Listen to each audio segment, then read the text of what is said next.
Moin, moin, moin, everyone. Okay, it is dark and thunderstorming here today, but I didn't want to break the pattern of talking to you guys because breaking people pleasers patterns is something that is so important, not just for you, not just for me, but it is so important for your children also. So when you learn it, you're going to pass it on to your children. And when you think about it, sometimes you have a hard time doing things for yourself, right? You have a hard time following through for yourself. But when you look at your babies, when you look at your children, you don't want them to suffer like you do. You don't want them to feel bad like you do sometimes. So it's really important to learn this and to identify your patterns.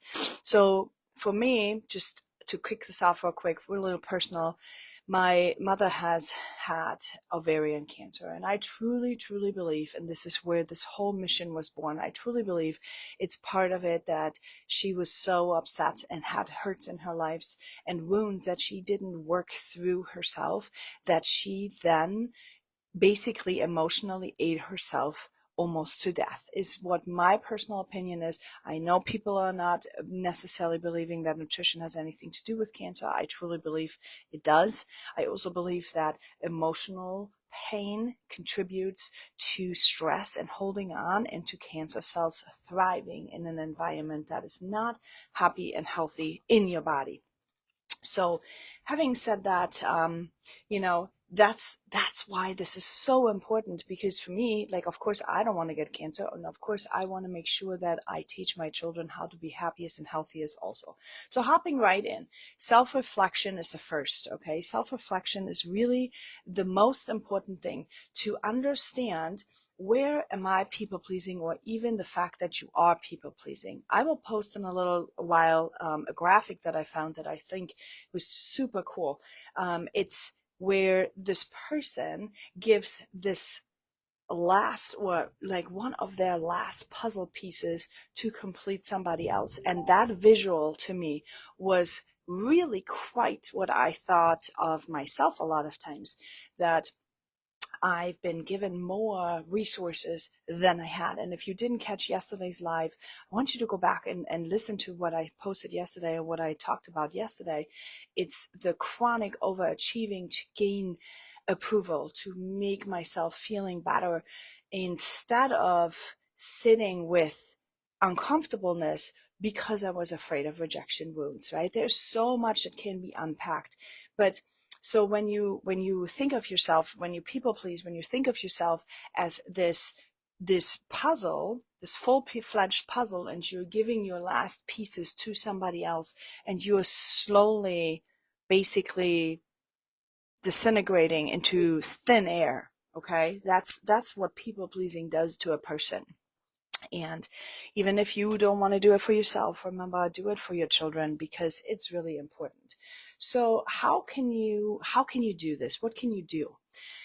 First of all, I believe that most of us are people pleasing because we don't want to feel rejected. We don't want to feel that we are cast out. So we are giving more for others in the hope that they are liking us and that they give back to us. Okay. Now, often that doesn't happen, and this is why many people are finding themselves in relationships that are narcissistic or abusive, or if they don't understand that their relationships are not great, then maybe they are not like asserting themselves enough to have their needs met, their boundaries, right? Setting boundaries is hard for people pleasers.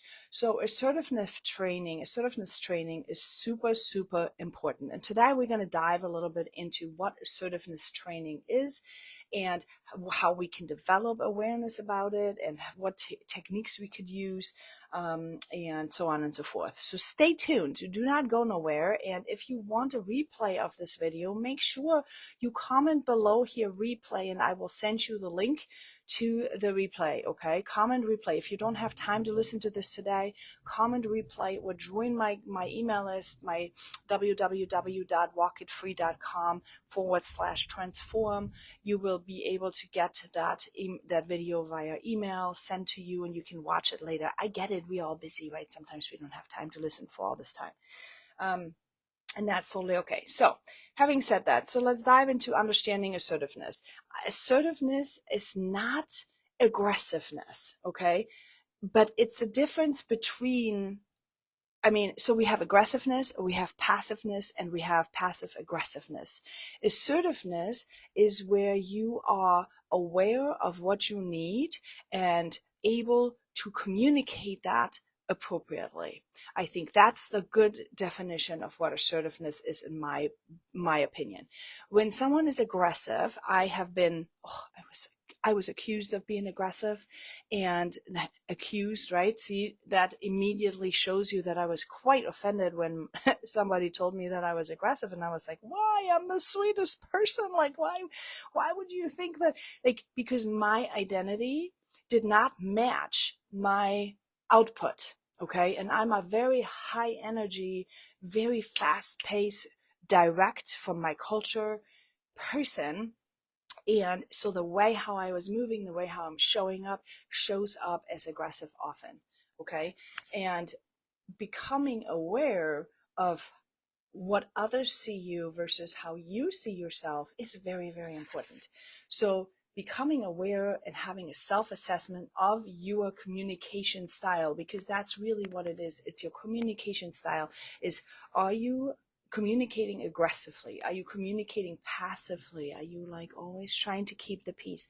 Or are you passive aggressive? Like when you have frustrations and you are just kind of not really wanting to communicate them properly. So you just kind of like do like mean little things on the side. And honestly, personally, I think those are the worst to endure. For me personally is the passive aggressiveness, because you can't find solutions. When someone acts passive aggressively, while I understand it and can be sympathetic and empathetic about it, I feel when you are acting in a passive aggressive manner, it's really hard to come to a solution and communicate appropriately. So, but you have different options. You can then, of course, blame the other person and say, well, you're always passive aggressive. And then the other person's coming back and saying, you're always aggressive. And none of that is productive.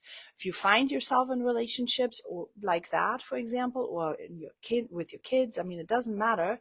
Everyone has a style of communication. But if you find yourself in this mismatch between this communication and this communication, you need to just come down to the table and try to find the assertiveness side, okay? Because assertiveness gives you a platform, a foundation to be able to come to solutions. And that's really what it is. Because when someone acts aggressive, passive, or passive aggressive, it's always coming from some unmet need.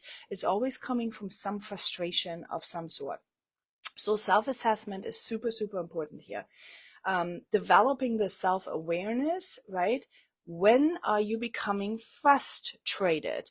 In what situations are you feeling yourself becoming aggressive? Like for me, I become aggressive when I'm stressed because I'm having a lack of time. When I am looking at the clock and I'm starting to become anxious about, oh my gosh, I have so many things to do. We need to all move. That's when my tone becomes aggressive. That's when my actions and my movements become aggressive. Okay. And when you find yourself that way, and you don't want to be that way, you have to like figure out patterns. Okay. What happens? When does it happen? When do I become aggressive? Okay. What happens right before? And then stop it right before you act aggressively. You have to eliminate the surroundings, the triggers. You have to reflect when you are going to act this way. The same when you are acting passive. When do you slip into this downward mode, right? When do you slip into the back mode? Find out those triggers. Super important. Recognize your rights, right? Acknowledge your right to express your needs and opinions respectfully. That is self-worth, you guys, okay? worth. You have to understand that you have been given the birthright to know and want and need what you want and need. Okay? You have been given the birthright. It is not up to you to make someone else feel something else. It is, however, up to you to come to the table respectfully, assertively, so that you can state your needs and your rights appropriately, so that two parties, whether or not it's you and your partners, it's you and your children, it's you and your boss, can come to an agreement that will work together for everyone. Win, win, and win. Okay, it has to be a win, win, and win. You win, they win, and everyone around you will win. You know, if that is not the case, what you're gonna have is, think of this champagne tower. Okay, you, especially as the mom, you are basically the leader of your pack. Yes, your husband is also important, but you are the one. You know, they always say mom is the glue that holds the life together. And that's really kind of the fact. If you are the champagne glass right on the top of this big tower and somebody keeps dropping the red dye into it, what's going to happen? It's going to overflow into everything. It's going to flow into your children. It's going to flow into your work. It's going to flow into your relationships with your husband and everything else. And trust me, I know. So your responsibility is to make sure you put a lid on there on top. No one can put no dye in there. So that is reflecting on your triggers and recognizing your rights and having boundaries to set there. Okay, so nobody can put anything in there, so you don't spill your frustrations and your negativity into it. Now, this is in theory. I want to give you a warning here that when you start applying this, it's going to take time. It's not something that's going to happen immediately and boom, there you go. It's going to take some time. Okay, so practice assertiveness skills.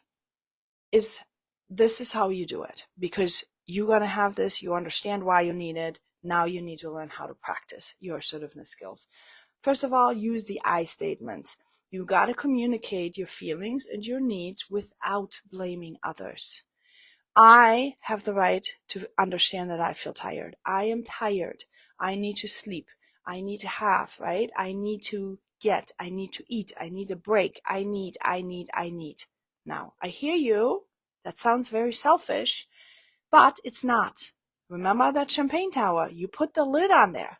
If you don't put the lid on there, if you do not put the lid right there and say, hey, stop it, I need my glass to be clean, what happens? It's going to like dye. The dye gets everywhere and it's going to impact everybody's life. So that is the least of the selfishness, if you ask me, to take care of you, to your I need. Okay, you have to be direct and clear. And I know many women are like trying to say things. No one is a mind reader. Your husband is not a mind reader. Your friend is not a mind reader. Your boss is not a mind reader. Nobody's a mind reader. You've got to be clear and direct. And you can only do that if you're aware, right? If you're aware of what your needs are. And so many of you, because I know that you are not, because I haven't been either before I started all this self-development work. I was not aware of my needs. I just was a raging bull. I was like throwing things and I was mad and, I was mean and was awful. Like, not all the time, because what came with meanness came the mismatch and misalignment and the pain that I had and was undergoing, because I see myself and I know I am a very sweet, very kind person. And when you're output, right? The way how you're behaving does not match how you believe about yourself. Other people don't see you for who you are. Okay. And they constantly misjudge you, and they're constantly basically like they see you as somebody who's maybe controlling. Like I was seen as somebody who was controlling. I was seen as somebody who was had what is that? Obsessive compulsivity. That's not the case. Okay, what I was desperately trying to do is keeping myself from dying. Okay, from feeling so frustrated and alone inside and rejected that, I was There were times, friends, there were times when I thought in my upbringing, and there were times when I thought, like, why am I doing any of this? You don't want to get to that place, and if you are at that place, please seek help. Okay, there's always a solution out there. Okay, so practice, back to topic here. So recognize your rights. Practice the I statement. Be direct and clear, okay?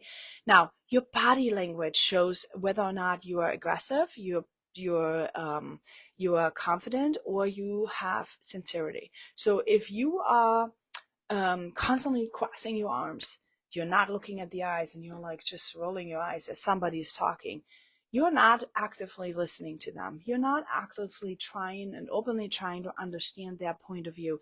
And one thing I had to understand here was that listening and understanding their point of view didn't mean that I had to agree with it. Hear me. If you're hearing somebody, does not mean you have to agree. Okay, so when you assertively are trying to get to something, if you are listening to them, you don't have to necessarily agree with what they are saying. You can still listen to them to understand where they are coming from. Remember, your goal here is to have a win for them, a win for you, and a win for everyone that comes in contact with you. Okay, so you need to have eye contact. Have mild eye contact, not like this mean eye contact or like this harsh, and I know, your facial expressions are important. You have to become aware. Like, I always go like this and I look very mean, but most of the time I'm just focused, right? So I have learned, and you can see, like, I can like change my expression in my face, like from like, I am really focused on the content that I'm trying to reiterate to you now, versus like I can just kind of talk the same way with just a much milder facial expression. Okay, and that's not fake. That's just becoming aware of what your body language looks like to others. I had to look in the mirror because I saw the reactions from other people, and I was like, I was confused. I was like, why are they acting like this to me? And it's not that, it was literally me, the difference between me smiling and me not. Now, I hear you. Your next thing is like, I'm so tired of constantly like being in control of myself, and it sounds exhausting and overwhelming. And it does. Okay. It does. Get it. I know. But you got to remember that when you take care of you and you understand your needs, okay, and you're asking for what you need, you will rest and you will recover, and you will actually be able to then have the energy and find yourself be kinder to others. And when you are kinder to others, then they will respond different to you, and it'll be this unraveling of this beauty, of this excitement, of this amazingness that you are craving. It's going to take time. That's why it's a transformation. Okay, what I offer people is a transformation. I'm not going to offer you the quick fix because that doesn't work.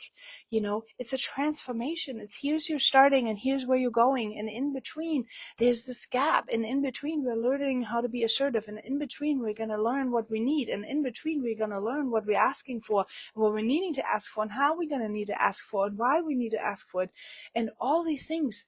And then in the end, you're going to have a tool that will allow you to reach any goal that you have, repair any relationships with yourself and others, and providing the other person obviously wants to do the same thing, and so on and so forth. So yes, it's a transformation. It's a journey. Okay, so setting your boundaries, like, oh wait, hang on, I'm moving ahead. So body language, super important. You have to learn how to say no, and when you have to say no, this triggers your abandonment wounds often. That triggers the fact that you're afraid that somebody's going to cast you out. If you're not giving your last shirt, if you're not, what are they going to think about you, or what are they going to judge you for? So in order to be able to say no, you have to also level up your self-confidence. You have to level up your awareness that you are okay by yourself, that you have autonomy, that you can be okay by yourself. When I first started to travel, I traveled because I needed to prove to myself that I can do it myself, that I could live and survive and have an adult life and make a home everywhere and anywhere. It was so important. Okay. Next step in learning how to be assertive, we have to learn how to handle criticism. Criticism constructively. We have to learn how to handle criticism constructively, okay? We have to listen actively and we have to respond calmly. And yes, that is hard work. It's hard work, especially if you are still feeling frustrated, if you are still feeling exhausted. So taking care of self first is really important. And then, this comes after a while. You listen actively because you know and have awareness you're okay by yourself. Even if you don't like what they say, but you still listen because you want a win-win-win. Yeah. Then you can respond calmly, and you can also, because you know now how to set boundaries, you know now that if a conversation derails, you can just say, I wasn't signing up to talk like this, so I'm going to talk to you later when you can be in a better space. And then you remove yourself, right? Because now you are not afraid anymore, and that takes the fights out of everything because you're not removing yourself. You have complete control over how you feel.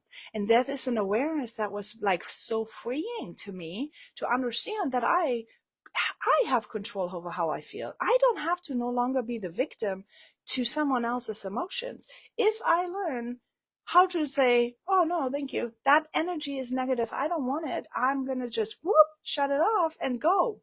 Right? I turned on my heels so many times.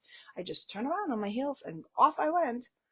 Super important to learn that because you save yourself a lot of suffering. The moment you see somebody toxic, you just turn on your heels and walk the other way because that is not acceptable to you. That way of behavior to you is no longer acceptable. It's important to learn that and to teach your children to do the same thing. Bullying in school is a big problem for them. But you know what? They don't have to be bullied. They can turn on their heels and walk away.